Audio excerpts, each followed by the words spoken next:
Odile, le podcast, une production de l'Observatoire francophone des initiatives de lutte contre la désinformation, une collaboration entre l'Organisation internationale de la francophonie et Check First, avec Guillaume Custer et Nelly Pailleux. Odile, le podcast, c'est une série d'entretiens avec celles et ceux qui luttent contre la désinformation dans l'espace francophone. Et aujourd'hui, on a le plaisir d'accueillir Kevin et Wafa de Cubic News. Salut à vous deux. Salut, bonjour à tous. Bonjour à vous deux, merci pour l'invitation. C'est vraiment un honneur pour nous de pouvoir partager notre initiative. Et aussi, c'est aussi un honneur d'être parmi votre initiative Odile, qui regroupe l'ensemble des initiatives qui luttent contre les fake news dans le monde francophone. Alors Cubic News, c'est un réseau social d'information collaboratif qui met en œuvre l'intelligence collective pour construire une communauté mieux informée. Cubic News se revendique un endroit sûr et sans fake news. Est-ce que vous pouvez nous expliquer comment vous en êtes venu à créer un réseau social sans fake news ? C'est vrai que nous, on est encore un projet émergent et c'est un défi qu'on essaie de relever et qui est quand même assez exigeant et qui parfois peut paraître utopique dans le domaine qu'on utilise, qui est les réseaux sociaux. Mais l'objectif, nous, de Cubic News, c'est véritablement de pouvoir créer un endroit sûr, une plateforme sûre pour une commune. Alors, excuse-moi, je bégaye un peu. Nous, notre objectif, c'est pouvoir créer un endroit sûr, une plateforme pour une communauté qui est vraiment éclairée. Et c'est pour ça qu'on a mis en place pas mal d'outils au sein de Cubic News qui sont comme des garde-fous nous permettant de véritablement réussir notre objectif finalement, qui est de créer une place sans fake news. Quand on parle de réseau social sans désinformation, est-ce que ça prend la forme d'un site internet, d'une application mobile, les deux? Ça ressemble à quoi concrètement? Ça, c'est une excellente question parce que justement, on a voulu vraiment faire de Cubic News une plateforme qui est un peu proche de ce qui existe aujourd'hui, hein, notamment avec Twitter, avec Facebook, notamment. Sauf que on a voulu changer totalement de paradigme. Donc, c'est-à-dire que sur le support, on a trois applications. Donc, une application Android qui, elle, est disponible, une application iOS qui est en cours de développement et qui est prévue pour la rentrée, et une web app. D'ailleurs, j'ai Wafa qui est avec moi, qui, elle, est plus justement sur ce projet-là. Elle pourra vous en dire quelques mots un peu plus dans le détail. Et cette web app permet en fait à tout un chacun d'accéder directement depuis le site cubic.me aux notifications et aux alertes en temps réel, et aussi aux posts de la communauté. Donc ça veut dire que ça fonctionne, qu'on soit sur un ordinateur, un téléphone, une tablette. On va simplement on ouvre son navigateur, on va sur cubic.me et on se retrouve directement avec un compte, j'imagine, utilisateur? Absolument. Alors, c'est vrai que nous, on a voulu faire le choix d'une entrée dans l'application qui peut se faire sans inscription lorsqu'on veut consulter. C'est ce qu'on est en train de travailler pour l'instant, notamment pour la web app. Ce qui fait que à la rentrée, quand vous vous connecterez sur cubic.me, eh bien, vous pourrez directement consulter les articles à la une qui ont été sélectionnés par la communauté, les alertes, et vous pourrez même recevoir des notifications en temps réel sans avoir été inscrit. En revanche, lorsque vous voulez mettre des publications, lorsque vous voulez créer des posts, lorsque vous voulez vérifier les news thématiques, alors si vous voulez profiter du réseau social, c'est-à-dire pouvoir avoir des membres au sein de votre réseau, de pouvoir communiquer avec eux, etc., alors là, il faudra s'inscrire. Alors, ce qui est revenu plusieurs fois dans ce que tu disais, c'est le côté collaboratif, et on vient d'entendre, tu décris un scénario où l'utilisateur peut lui-même proposer des articles. Ça, c'est quelque chose qui a retenu notre attention parce que vous ne vous définissez pas comme une rédaction, si je comprends bien. C'est une excellente question parce que c'est une question qui nous taraude depuis le début de Cubic News. Et c'est d'ailleurs un sujet qui était même au cœur des préoccupations, par exemple, de Twitter ou de Facebook. C'est-à-dire, est-ce qu'on considère notre réseau social comme un réseau social comme Facebook l'a fait? C'est-à-dire, on considère qu'on est une plateforme et donc ça ne nous engage pas sur la partie, on va dire, sur la partie ligne éditoriale. Ou alors, on s'engage plus justement sur ce sujet et on crée un véritable média, mais qui est comme une forme d'hébergeur d'autres médias, entre guillemets. Enfin, en fait, on est un hébergeur de liens. On n'héberge pas les articles, on héberge quasiment que des liens qui renvoient vers les sites. C'est-à-dire que on n'a pas de publicité, c'est gratuit et on veut pas faire comme Google le fait, c'est-à-dire qu'on veut pas nous se faire de l'argent sur le dos de la production des journalistes. C'est pour ça que notre plateforme est gratuite et permet vraiment d'accéder directement aux articles sur les sites sans par exemple créer des web views, ce que font souvent les applications pour que les gens restent sur leur app, ce que nous, on veut pas. On a voulu changer totalement de paradigme. Donc on rappelle simplement une web view, c'est, lorsqu'on va cliquer sur un lien dans une application, on a une fenêtre de navigateur qui s'ouvre à l'intérieur de l'application pour qu'on reste dedans et que vous soyez maître encore de la relation avec l'utilisateur, plutôt que, de faire en sorte que l'application soit quittée et qu'on aille dans Safari ou Chrome sur le téléphone pour, ensuite complètement quitter Exactement. Cubic News. Absolument. C'est exactement ça. Et d'ailleurs, le travers de ces WebViews, c'est que eux, ils en profitent également pour mettre des trackers, pour savoir comment vous lisez les articles, pour récupérer encore plus de données et pouvoir vous vendre de la publicité. Et moi, en tant que je suis pas développeur, hein. Je suis développeur autodidacte maintenant. C'est-à-dire que j'ai appris en fait à développer l'application Android et maintenant iOS et maintenant avec Wi-Fi aussi avec l'application web en autodidacte. Et j'ai vraiment compris un peu les travers de, finalement, maintenant que je sais développer, je sais pertinemment comment, en fait, ce qu'on est capable de faire. Et c'est assez flippant. Honnêtement, c'est très flippant de savoir tout ce qu'on peut savoir sur un utilisateur. Et c'est pour ça que j'ai vraiment envie, en fait, de faire tout le contraire de ce que, on a vraiment envie de faire enfin, on a vraiment envie de faire tout le contraire de ce que font aujourd'hui les GAFAM, par exemple. Et alors du coup, ça fait un peu rêver quand même, un réseau social sans fake news, sans publicité et gratuit, ça paraît être un idéal. Et par conséquent, moi, la question qui en découle, c'est comment vous arrivez à financer ce modèle-là? Ah, je vais laisser Wafa répondre pour cette partie, hein, parce que justement, elle est plus côté marketing et côté produit. Alors, concernant, justement le business model, on s'est beaucoup posé la question, avec Kevin. Donc au début, on voulait mettre des publicités, après on a dit: «Non, finalement, ça va pas être possible» parce qu'on en enfin voilà, notre leitmotiv, c'était vraiment ne pas polluer les personnes avec la publicité. Et on a beaucoup réfléchi et on s'était dit: «Bon, bah, finalement, c'est un réseau social d'information». L'information, c'est important pour certaines, bah, pour tous les publics. Donc pourquoi pas, avoir comme business model, heu, gagner de l'argent grâce aux informations locales. C'est-à-dire que, pourquoi pas, travailler avec des collectivités, des mairies et cetera, via un abonnement ou via enfin, on n'a pas encore, on n'a pas encore Ou discuté via un contrat donc via un par le biais contrat, d'un voilà, marché tout à public, par fait exemple. et voilà, que ce soit les collectivités, les mairies, de pousser leurs propres informations en temps réel, une alerte, voilà, par exemple, si, voilà, par rapport concernant une ouverture de voilà, d'un centre de Un centre de vaccination, par vaccination, exemple, exactement. dans une ville, lambda, dans une ville X, bah, voilà, bah, la collectivité va lancer en temps réel, oui, voilà, centre, de vaccination ouvert de telle heure à telle heure, voilà, c'est vraiment pousser les informations locales et mettre en avant les informations locales en fonction de la géolocalisation de l'utilisateur. Absolument. Alors ce qui est intéressant, si on décrit, de manière, résumée, que si on fait un peu le résumé d'ascenseur pour essayer de trouver un Mmh. équivalent français à à l'expression elevator pitch, hem, vous êtes un agrégateur de contenu, c'est-à-dire que vous ne faites pas de vérification vous-même, c'est que vous allez C'est ça. sélectionner des articles qui vous semblent être légitimes et ça va m'intéresser de savoir, comment vous faites ça. Vous avez un modèle de financement, planifié en tout cas qui est intéressant et original puisqu'on le retrouve assez peu. On sait tous que dans le monde de la lutte contre la désinformation, le gros problème, c'est comment on va financer quelque chose qui coûte beaucoup d'argent. Vérifier de l'information, ça prend beaucoup de temps, donc de la ressource humaine. La diffuser de manière efficace, ça prend, également des ressources.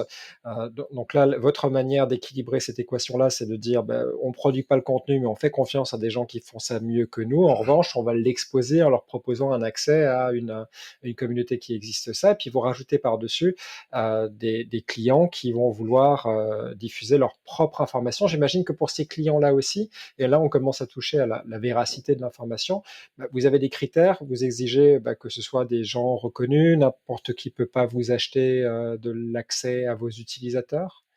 Ouais. Alors, quand tu dis, qu'on ne vérifie pas l'information, ce n'est pas, en fait, totalement exact. Dans le sens où Ok. on a justement 5 piliers qui sont même au cœur de nos préoccupations afin de s'assurer que l'information qui est sur Cubic News est véritable. D'ailleurs, pour nous, ce sont vraiment des garde-fous et c'est ce qui nous a permis que depuis 2019, depuis que l'application est en bêta, on n'a jamais eu de fake news sur Cubic News, ce qui est quand même assez exceptionnel parce que on a même eu des articles parfois des médias, même de l'AFP, enfin, qui ont fait des petites erreurs sur leurs articles. Ben, on a toujours été prudent et on les a pas mis sur Cubic News quand un membre des amis ou moi je les ai mis. Enfin, on a toujours fait attention parce qu'on a 5 garde-fous que je vais préciser parce que pour moi, ils sont vraiment importants. Donc vous vérifiez les vérificateurs, c'est intéressant. Bien sûr. Alors, en fait, on a 5 axes. Le premier axe, d'abord, c'est que pour pouvoir donner une information visible, publiquement et immédiatiquement sur Cubic News, il faut être membre du carré. Être membre du carré, c'est avoir le droit de faire un post public. Et je le disais au début, c'est là où on change de paradigme par rapport aux réseaux sociaux classiques. Aujourd'hui, vous vous inscrivez sur TikTok, sur Instagram, sur n'importe quel réseau social, ben, de prime abord, vous pouvez déjà faire un post public.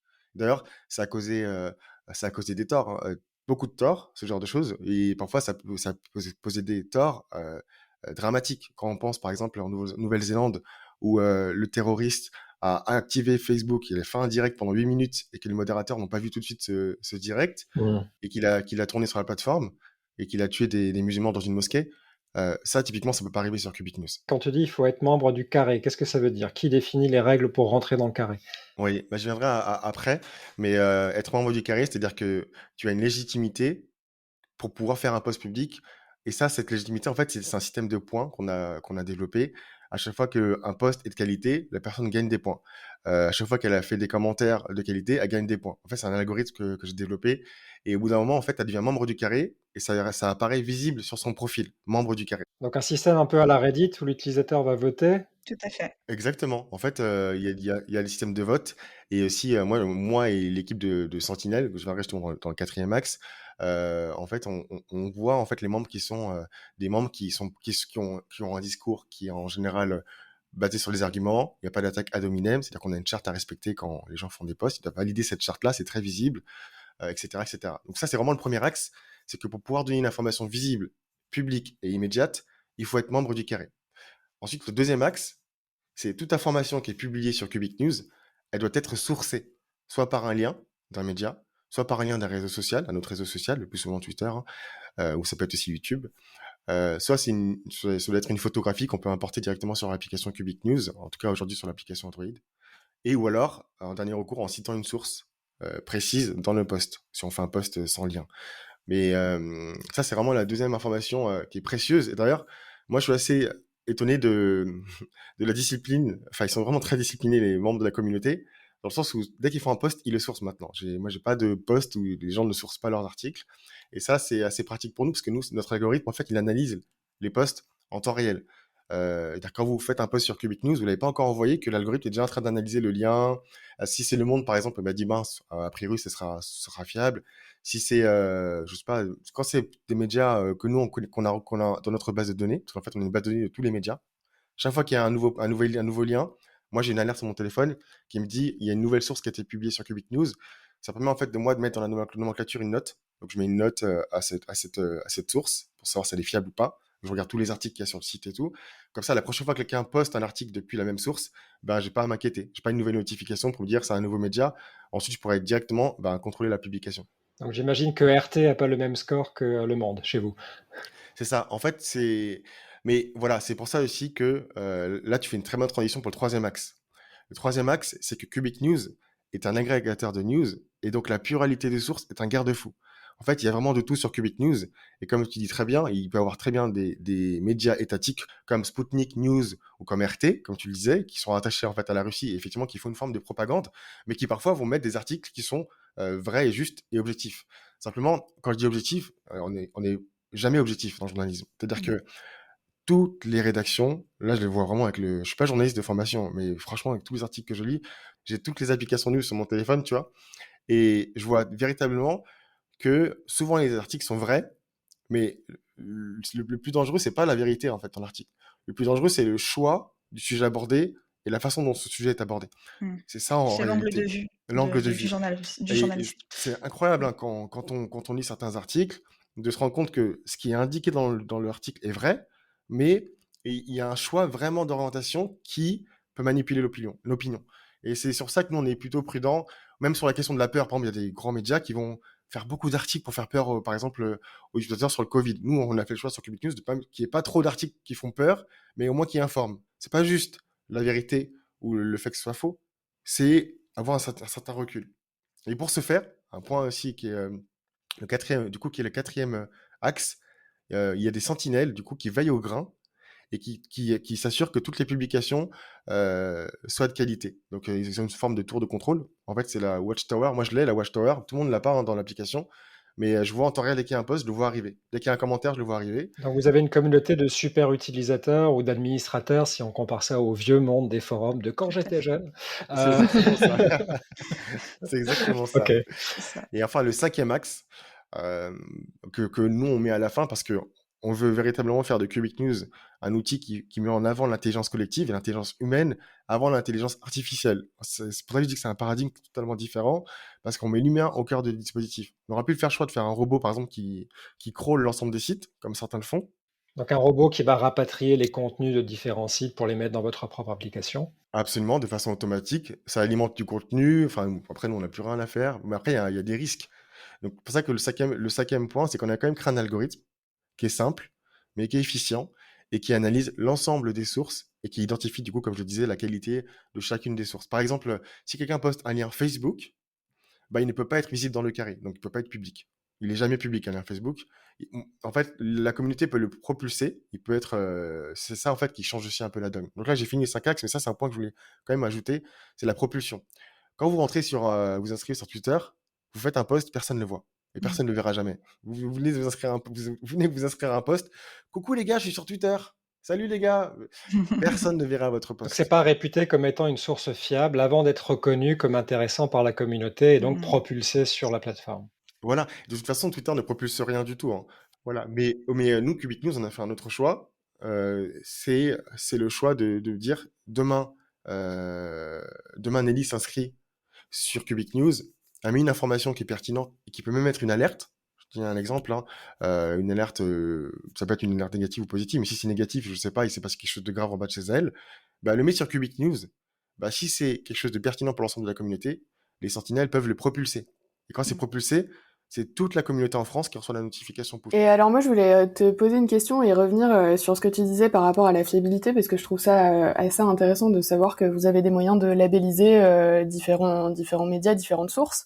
Est-ce que vous travaillez en collaboration avec des outils ou des entreprises de labellisation? Je pense à NewsGuard en français, je pense au Décodex du Monde, à ce genre d'outils qui mettent des petits drapeaux verts quand c'est plutôt fiable et rouges quand c'est plutôt assez douteux. Est-ce que vous travaillez en collaboration avec ce genre d'initiative?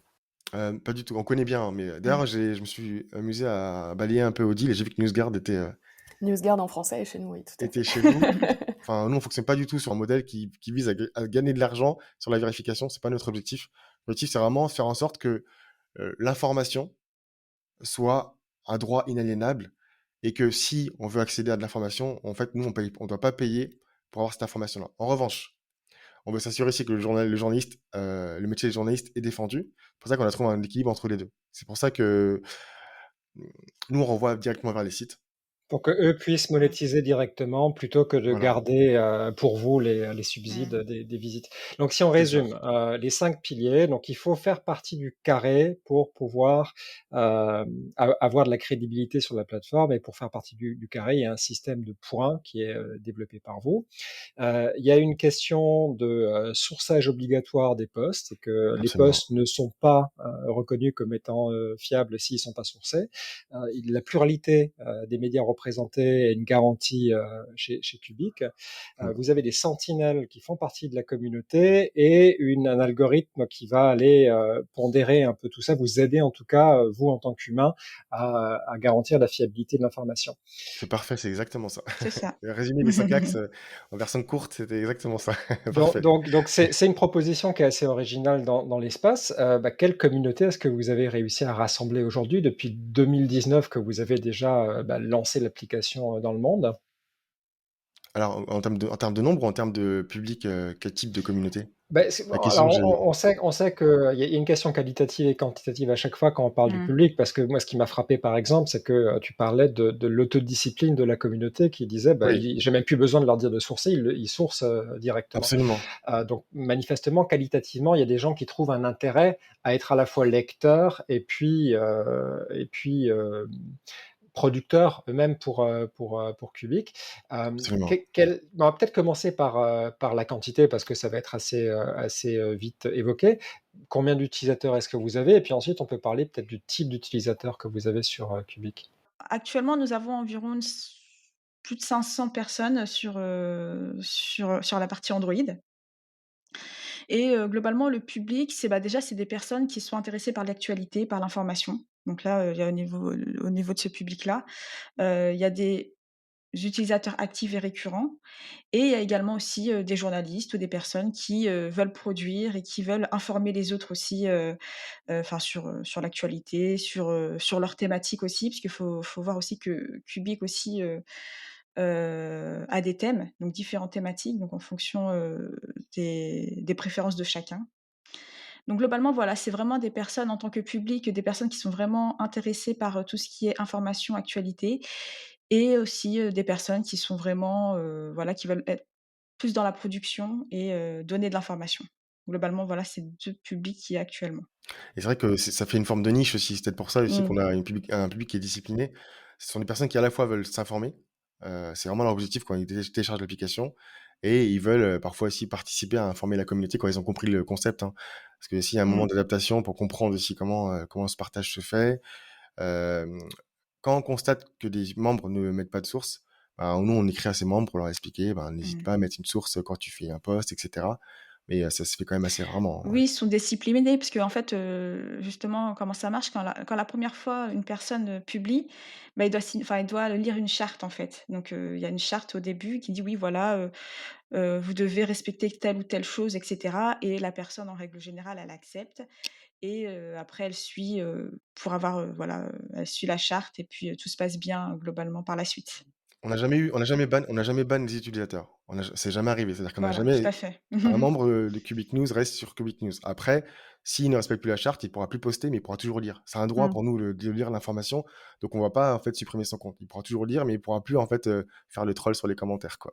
Mmh. C'est une charte très simple, je l'ai même plus en tête. C'est une charte très simple, mais qui surtout, vise à ce que les gens respectent aussi les conditions de Google au niveau du Play Store. C'est eux qui nous ont aussi exigé à ce que ce soit écrit de façon explicite, notamment sur, la question des discriminations, sur la question du harcèlement. Il n'y a pas que une question liée aux news et à l'actualité, mais aussi une question de discipline dans le réseau. C'est une charte finalement qu'on retrouve assez fréquemment dans les applications, c'est de la bienséance, c'est simplement Mmh. respecter l'autre et puis Absolument, oui, c'est ça. D'accord.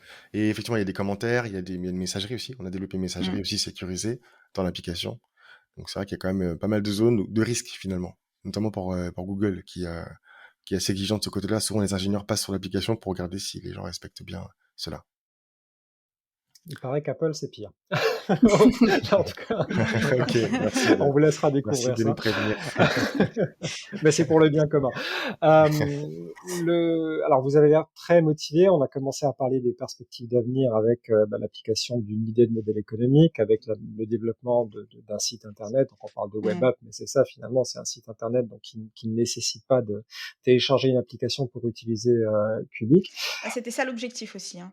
Par exemple, effectivement, les personnes justement, vous êtes sur iOS, vous voulez voir, justement les publications de Cubic, bah, vous allez sur la web app, en fait. Donc c'est aussi pour globalement, ouvrir à plus de personnes aussi, ça servait à ça également, le site internet. Vous avez bien défini votre concept. La machine a l'air huilée dans son fonctionnement. Vous avez déjà une communauté qui s'est appropriée la plateforme. Où sera Cubic dans un an? C'est une excellente question. Mmh. C'est-à-dire dans un an, on espère quand même qu'on aura l'application iOS, parce qu'on traîne un peu quand même des Oui, pieds, oui. que la web app sera prête également. Mmh. Et nous, une fois qu'on a les 3 apps qui sont disponibles, on pourra commencer à faire un peu pédagogie, à pouvoir aussi un peu démarcher aussi les collectivités et les associations qui souhaitent, profiter de notre application, notamment pour commencer à gagner un peu d'argent. Parce que c'est vrai qu'aujourd'hui, on perd pas d'argent. C'est-à-dire qu'aujourd'hui, Cubic nous coûte 12 centimes par mois, donc ça ne coûte rien du tout. C'est pour ça qu'on n'a aucun intérêt à mettre de la publicité. Nous, notre objectif, c'est pas de se faire de l'argent, c'est vraiment que les gens puissent, gagner en qualité d'information. On veut que ce soit vraiment la communauté la mieux informée. Si les gens sont sur Cubic, j'ai aucun doute de me dire que ce sont les gens les mieux informés. Et l'avantage aussi, c'est que voilà, moi je multiplie les apps, j'ai BFM France Info, j'ai toutes les applications. Bah, je veux pas que les gens ils aient à faire ça. Je veux que les gens ils aient juste à avoir Cubic News et ils aient l'ensemble de la palette d'informations sur une seule application. Qui est modérée par la communauté des utilisateurs. Tout à fait. Absolument. Ça. D'ailleurs, je trouve ça intéressant, Kevin, ce que tu dis, parce que tu dis que t'es pas journaliste, t'es pas développeur, et que pour autant, tu as une quantité d'applications impressionnantes sur ton téléphone où t'as des Mm, notifications push toute la journée, où mm, on parle de désinformation, on parle aussi beaucoup de désordre informationnel, mm. d'infodémie. Comment tu fais, toi, pour gérer ça au quotidien, le fait d'avoir une application avec la communauté la mieux informée, qui a vocation en tout cas à avoir la communauté la mieux informée parmi tous les réseaux sociaux, et Mm. toi d'avoir tout ce flux d'informations qui arrive où tu dois gérer ça tout le temps. Après, moi, je suis un peu un cas particulier sur ça. C'est vrai que avant de lancer Cubic News, personnellement, j'ai expérimenté en fait l'information de ce type sur Facebook. J'avais une communauté de 40 000 personnes qui me suivaient sur Facebook, où justement, je les informais, j'allais sur le terrain, je filmais en direct, etc. Et après, je suis un peu un geek un peu exacerbé, quoi. Je suis un ancien hacker de repenti, et c'est vrai que j'aime beaucoup en fait être. J'ai pas de problème avec la pollution, on va dire. C'est comme ça que je suis fait en fait. J'ai pas du tout de problématique de ce côté-là, à avoir une difficulté à gérer une notification massive. Et à terme, justement, j'ai envie moi qu'il y ait du monde sur Cubic News pour que petit à petit, j'ai plus à utiliser le reste. Je suis pas sur WhatsApp, je suis pas sur Facebook, je suis plus sur les réseaux sociaux classiques. Je suis que sur Cubic maintenant. Et c'est vrai que aucune difficulté. Wafa me connaît depuis longtemps maintenant, et elle sait que ce côté-là. J'ai aucun problème, hein. D'ailleurs, je crois que personne ne répond plus vite aux messages, par exemple, que moi, tu vois. C'est quelque chose, C'est vrai, c'est vrai. c'est au Malgré mail, tous les même au mail. notifications qu'il a, il est Exact. toujours réactif pour ses messages. Et même les mails du taf, parce que je suis quand même à travail à côté, je suis toujours en boîte mail zéro. Que ce soit sur Gmail, sur mon boîte pro, j'ai pas de mail en attente. J'ai même Voilà. pas encore fini d'écrire mon message qu'il m'a déjà répondu. Je dis: «Ah oui, regarde comment tu fais?» Bon, donc Ouais. ça c'est relativement hors du commun et tu pas très représentatif de la moyenne de la Non, pas population. du tout. C'est D'ailleurs vrai, pas du tout. Ouais. on l'a pas précisé au début du podcast, mais l'application est concentrée sur le marché français pour le moment. Exactement. Pour l'instant, notre niche, c'est vraiment la France, mais l'application est développée en mode international. C'est-à-dire, si Mmh. quelqu'un s'inscrit aux États-Unis, il peut développer son réseau en anglais. C'est-à-dire que l'application est quand même en anglais et français. Après, on va développer les autres langues. Mais pour que ce soit mieux recentré, on a fait le choix justement de la France. Ah oui, un petit point quand même, la messagerie, parce que juste pour la petite boutade. Mais bon, comme je suis développeur autodidacte, je me suis dit, je vais essayer de développer un truc qui n'existe pas. La messagerie, Wafa faisait une boutade par rapport au fait que je répondais avant même que je reçoive le message. Parce que sur Cubic, quand vous m'écrivez, je vois ce que vous écrivez en temps réel avant qu'il soit envoyé. Ce qui me fait gagner du temps pour le temps de réponse. Ça, c'est quelque chose qui n'existe pas ailleurs. C'est vraiment, je vois en temps réel ce que vous êtes en train de taper avant même que vous l'ayez envoyé. Mais c'est réservé qu'aux membres Black. Parce qu'on a fait un système on a De fait un niveau? système de Le niveau. niveau, ouais. Et c'est vraiment une fonction. Comme la notification en temps réel, quand quelqu'un visite ton profil, c'est réservé qu'aux membres Black aussi. D'accord. Voilà. Donc et ça, c'est par la réputation qu'on change de statut, c'est pas en payant? Non, non, vous ne payez pas tout, D'accord. effectivement. C'est que par la réputation. OK, donc pour l'instant, vous avez, l'équipe, c'est vous 2, c'est Kevin et Wafa, ou vous avez encore, d'autres, dans l'aventure? On a d'autres amis. Je laisse Wafa répondre pour ça. On était 2 au départ, donc on a enfin pour cette initiative-là et puis après on a intégré d'autres personnes, notamment, un développeur, spécialement pour, iOS, donc Abdou, Qui est notre CTO d'ailleurs, ouais, qui est notre CTO également et Chef puis, technique, en c'est français. ça, chef technique, tout pardon, à fait, français. Ah oui, c'est effectivement. francophone. Notre chef technique, pardon. Chef technique et également, une autre personne, pour tout ce qui est, sécurité. Donc, voilà, on a beaucoup d'importance sur la sécurité et une 5e personne pour tout ce qui est data. Donc base de données, gestion de la base de données, tout ce qui est data, donc c'est important également aussi pour préservation des infos personnelles, En fait, on met la technologie au service de l'information, finalement. On n'est pas une équipe de journalistes, Mmh. on est une équipe de tech qui met à disposition une plateforme pour les journalistes et pour les passionnés d'actualité. Donc pour l'instant, l'équipe, suffit parce que dans les 5 piliers qu'on a décrits, dans le podcast, il y a de l'intervention humaine qui est quand même présente. Il y a une intervention de la communauté, mais il y a aussi une intervention de votre part à vous. Aujourd'hui, avec, la base d'utilisateurs que vous avez de 500 utilisateurs, vous arrivez à le faire vous. Et si tout d'un coup, vous vous retrouvez à 100 000, 200 000, 1 million d'utilisateurs, comment est-ce que vous allez pouvoir, adapter l'échelle de ce qui est le plus difficile en fait à faire évoluer, c'est-à-dire l'implication humaine? Souhaitez-nous bon courage, souhaitez-nous bon courage. On le Je fait. plaisante. Il dort Mais plus, Kevin ne dort plus. Voilà. c'est pour ça que je suis content aujourd'hui. Le fait qu'il n'y ait pas énormément de monde, ça permet vraiment de sécuriser le socle. De toute façon, l'application elle a été posée elle a été développée en mode scale, comme je disais, à la fois sur la question internationale et aussi sur la question de la robustesse de l'infrastructure réseau, dans le sens où, même si nous, les GAFAM, c'est pas notre tasse de thé, aujourd'hui, il est impossible de se dédouaner, que ce soit de Google ou de Apple. Ce sont Mmh, vraiment les deux bien GAFAM sûr. aujourd'hui dont on ne peut pas se séparer quand on est sur Android, quand on est sur iPhone. Pour le reste, on a réussi avec pas mal de difficultés à éviter tous les SDK. Je te laisse traduire, Guillaume, pour SDK. Les kits de Et développement d'applications. C'est les outils merci dont vous beaucoup. avez besoin pour développer Trop une fort. application. Donc, en fait, on a réussi avec beaucoup de difficultés à se dédouaner de tous ces kits, notamment ceux d'Amazon et de Facebook, qui sont très, très présents, vraiment trop présents Mmh. dans le monde des applications, sur les trackers, etc., sur la partie base de données, etc. Donc aujourd'hui, on utilise Firebase pour la base de données parce que c'est pas cher. C'est Google du coup qui a racheté cette startup qui fait ce qu'on appelle de la base de données enfin, documentaire, NoSQL, qui est une base de données qui est très très rapide. Donc c'est vrai que notre application est vraiment très fluide et si ça peut scaler, donc se mettre à l'échelle assez Mais facilement. c'est pas tellement là, tu parles de technique en fait, c'est pas tellement la Oui, question que je posais parce que oui, là, j'allais venir, ouais, il j'ai y a de compris. l'intervention humaine et c'est ça en fait qui est difficile à faire augmenter en capacité. Et c'est plus ça parce qu'effectivement, après, bon, des bases de données adaptatives, ça on en trouve.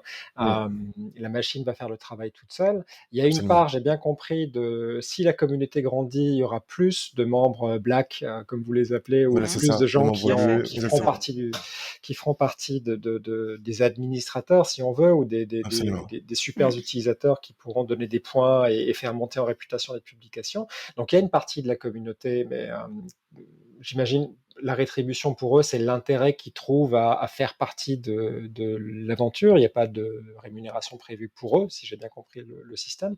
Mais il y a aussi une part dans l'équipe de Cubic où vous avez un rôle, pas forcément de modération, pas un peu éditorial quand même, parce que vous définissez les règles de notation, etc. Et vous avez anticipé que si le système de notation est bien fichu, ça peut tourner tout seul, ou voilà, c'est plutôt ça la question. C'est est-ce qu'il vous faudra embaucher plein de gens, les former pour pouvoir vous adapter à 1 million d'utilisateurs? Ouais, c'est vraiment on vit beaucoup au jour le jour, hein. Mmh, C'est c'est vrai vrai, qu'avec tout à Wafa, fait, ouais. notre, en fait, notre façon de vivre, notre formulation, la phrase qu'on aime dire, c'est "A life is a week". On travaille vraiment, semaine par semaine et depuis le début, on a toujours fonctionné comme ça. C'est vrai. Moi, j'ai beaucoup de difficultés à faire un réseau social alors que je suis pas développeur.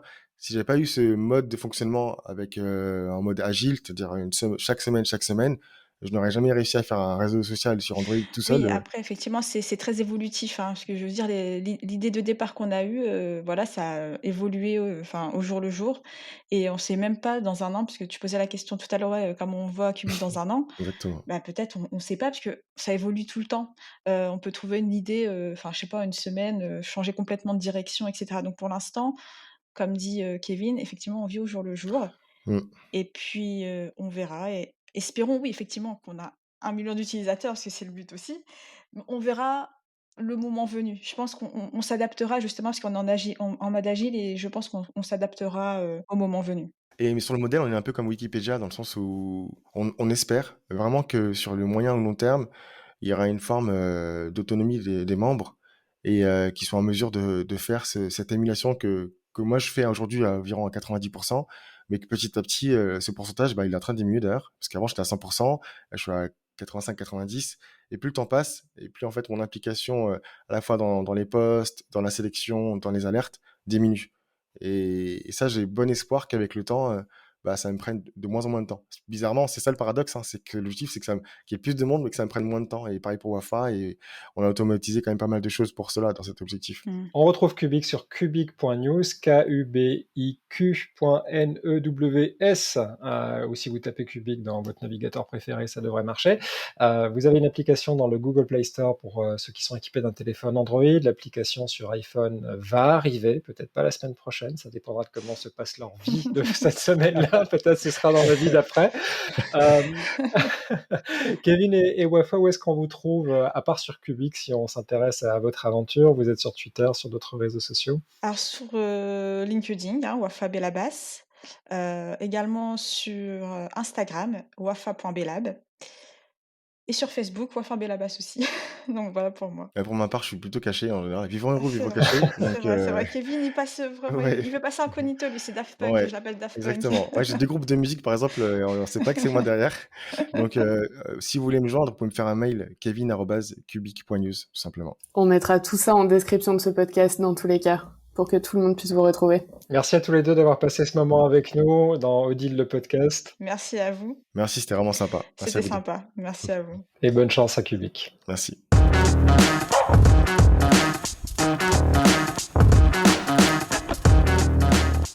Merci de nous avoir suivis. Retrouvez Odile le podcast dans tous vos lecteurs de podcasts favoris.